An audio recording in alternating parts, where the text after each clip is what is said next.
Tapi kalau hanya orang tidak suka dan sebagainya, itu tidak pantas. Tapi tidak dilarang oleh konstitusi, MK tidak boleh membatalkan sesuatu yang tidak dilarang oleh konstitusi. Kalau ini tidak open legal policy, ada masalah yang harus segera diselesaikan, apa alasannya? Itu harus jelas nanti di dalam putusannya. Menurut saya sederhana sih, kok terlalu lama memutus itu.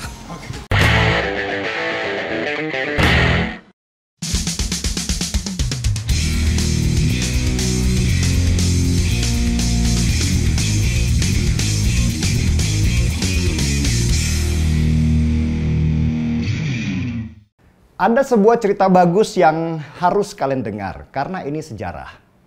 Cerita ini terjadi pada tahun 1988 pada saat Presiden Soeharto masih berkuasa. Waktu itu, Soeharto sedang bermain biliar di ruang pribadinya bersama seorang jenderal yang sangat dia percaya, yaitu LB Murdani. LB Murdani baru saja menyelesaikan kasus salah satu anak Soeharto yang kabarnya ditangkap di Las Vegas karena hutang judi miliaran rupiah. Pada masa itu memang anak-anak Soeharto banyak yang jadi masalah karena proyek bodong, merampas bisnis orang, termasuk judi di luar negeri dengan hutang gila-gilaan. Dan Jenderal LB Murdani memberanikan diri untuk bicara dengan Soeharto. Bapak Presiden, katanya, sepertinya sudah saatnya Bapak memberitahu putra-putri Bapak sendiri. Karena masyarakat di sana resah luar biasa dengan kelakuan mereka. Dengar kata LB Murdani, Soeharto terdiam, meletakkan tongkat biliarnya di meja dan langsung masuk kamar. Dia nggak pernah keluar lagi dari kamar dan itulah pertemuan terakhir mereka, dua sahabat itu. 10 tahun kemudian atau di tahun 1998, rakyat Indonesia berontak. Terjadi revolusi karena muak dengan perilaku Soeharto, terutama muak dengan kelakuan anak-anak Soeharto yang menjadikan negara ini seperti kerajaan mereka. Anak-anak Soeharto mendapatkan privilege di mana-mana, bahkan mendapatkan kemudahan untuk menjadi seorang menteri. Soeharto lalu berucap, seharusnya saya mendengar kata-kata Beni dulu. Dia orang yang paling saya percaya. Dan Soeharto akhirnya jatuh karena ulah anak-anaknya. Karena terlalu memanjakan mereka. Terlalu memberikan mereka kemudahan dalam bisnis dan politik. Sehingga membangun rasa muak yang di hati masyarakat yang semakin lama semakin membesar. Kenapa saya harus cerita ini? Beberapa waktu ini saya mendengar banyak banget kasak kusuk di masyarakat akan menguatnya isu politik dinasti di keluarga Jokowi. Bermula dari Gibran menjadi wali kota Solo. Kemudian Bobi Nasution menjadi wali kota Medan. Dan yang terakhir Kaesang, putra bungsunya yang menjadi ketua umum PSI. Kasak kusuk itu semakin membesar dan menjadi bahan pembicaraan diam-diam. Ada perasaan yang berkembang di masyarakat tentang betapa mudahnya menjadi anak-anak presiden. Padahal di saat yang sama, banyak anak muda lain harus berjuang sendirian tanpa bantuan nama besar ayahnya, bahkan untuk sekedar hidup saja. Dan ketika Kaesang didaulat menjadi kader PSI, dan hanya dalam waktu 2 hari saja, tiba-tiba menjadi ketua umum PSI, sentimen negatif itu semakin menguat dan keluar dalam bentuk sindiran-sindiran halus, nyinyiran, bahkan bahan tertawaan. Privilege atau kemudahan luar biasa yang didapatkan anak-anak Jokowi dalam berbisnis dan berpolitik itu membuat banyak orang iri hati dan membanding-bandingkan diri mereka yang tidak pernah mendapatkan fasilitas-fasilitas itu. Kode sindiran mereka ada di kata orang dalam. Bahkan ada yang komen, gak perlulah sekolah tinggi-tinggi, cukup kenal orang dalam maka kamu akan mendapatkan posisi yang tinggi. Saya itu bisa dibilang pecinta Jokowi. 2 periode saya turun ke jalan untuk membelanya karena saya cinta Indonesia. Negeri ini harus dipimpin orang yang punya tekad menjadikan Indonesia sebagai negara maju.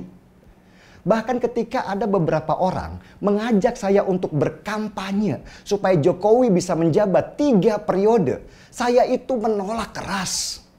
Hanya ingin Jokowi selesai dengan elegan dan nama baiknya menjadi harum karena dialah peletak pondasi kemajuan pembangunan negara sekarang ini. Saya tidak ingin nama beliau rusak karena dianggap haus kekuasaan. Tetapi semakin lama suara saya semakin lemah dalam pembelaan terhadap Jokowi. Terutama karena melihat fakta-fakta bahwa memang benar anak-anak Jokowi terlihat begitu mudah hidupnya dengan semua privilege dan fasilitas karena mereka anak-anak presiden. Pembelaan apapun dari saya dan teman-teman pecinta Jokowi lainnya semakin lemah ketika kami dibantah dengan fakta bahwa tidak ada satupun dari anak Jokowi yang memulai karirnya dari bawah, berkeringat dan berdarah untuk mencapai puncak tertinggi di dalam karir politiknya. Dan Jokowi sama sekali tidak terlihat ketegasannya melarang anak-anaknya dalam memanfaatkan namanya sebagai presiden. Padahal dulu, kalau ingat, ketika awal-awal memimpin, jejak digital berbicara, kalau Jokowi bilang, anak-anaknya gak ada tuh yang tertarik masuk politik. Tetapi kenyataannya sekarang, semuanya menduduki posisi penting di politik tanpa kesulitan. Mudah seperti tinggal menjentikan jari saja. Dan mulailah terbangun kecurigaan bahwa Jokowi memang sengaja membangun politik dinasti. Dan kecurigaan semakin besar ketika mendengar bahwa Gibran pun sedang dipersiapkan untuk menjadi wakil presiden dengan segala cara. Termasuk memainkan hukum lewat Mahkamah Konstitusi yang terus berdebat tentang usia minimal menjadi capres dan cawapres. Spanduk dan baliho sudah tersebar di mana-mana dengan tagar Gibran Cawapres 2024. Simpul relawan juga dibangun dan dikasih nama Kami Gibran. Semuanya seperti disetting untuk menyambut putusan Mahkamah Konstitusi yang kelihatannya akan memuluskan jalan itu. Belum selesai keresahan banyak orang melihat Kaisang begitu mudahnya menjadi ketua umum partai yang tidak mungkin terjadi tanpa campur tangan Jokowi. Sebentar lagi orang mungkin akan dipertontonkan begitu mudah menjadi wakil presiden hanya karena dia anak Jokowi. Dan saya resah membayangkan kasakusuk yang semakin besar di masyarakat yang akan berakhir dengan kemuakan dan tudingan bahwa Jokowi dan anak-anaknya memanfaatkan fasilitas yang ada untuk membangun politik dinasti. Sama sekali tidak terlihat kerendahan hati menyikapi situasi yang ada. Atau setidaknya mundur sejenak lah. Pemaksaan, bahkan bisa dibilang pengkarbitan sedang terjadi dengan dalih demokrasi tanpa memperhatikan perasaan masyarakat banyak. Anak-anak Jokowi seakan mempertontonkan, gini loh enaknya jadi anak presiden. Tanpa malu-malu lagi, bahkan dengan bangga memamerkannya keluar. Jadi melalui podcast ini, saya ingin menyampaikan rasa khawatir saya terhadap situasi ini kepada presiden yang saya cintai, yang saya hormati, saya bela demi negeri ini, Bapak Jokowi.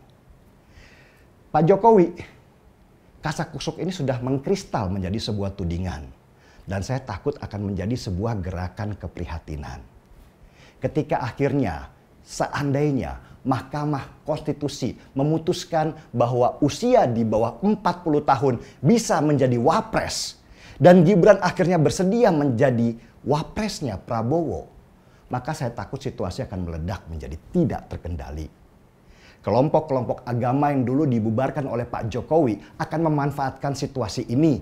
Disupport oleh partai-partai oposisi menggerakkan isu lawan politik dinasti. Mereka punya momentum untuk turun ke jalan, membangun gelombang demonstrasi karena panasnya politik sudah menjadi api. Dan saya sulit membayangkan apa nanti akan terjadi. Ini tahun politik, tahun yang sangat berbahaya seperti ilalang kering yang gampang tersulut api. Please Pak Presiden, kendalikan situasi ini. Saya tetap berharap berhentinya Bapak dari kekuasaan meninggalkan kesan yang baik dan nama harum yang tidak akan terlupakan. Bukan malah terpenjara dengan narasi haus kekuasaan. Saya memang gak punya kekuatan apapun untuk bisa mengingatkan Bapak yang sekarang sedang ada di puncak tertinggi kekuasaan. Tetapi saya yakin Kalau Tuhan berkenan, maka suara ini akan sampai ke ruang personal Bapak dan menembus hati yang paling dalam. Saya tetap berdoa, semoga Pilpres ini bisa berjalan dengan tenang dan damai. Dan saya yakin itu yang didambakan oleh semua orang.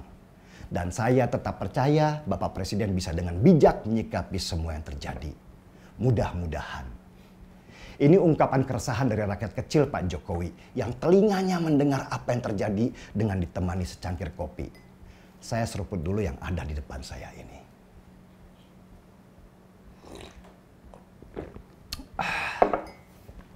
Gaspol.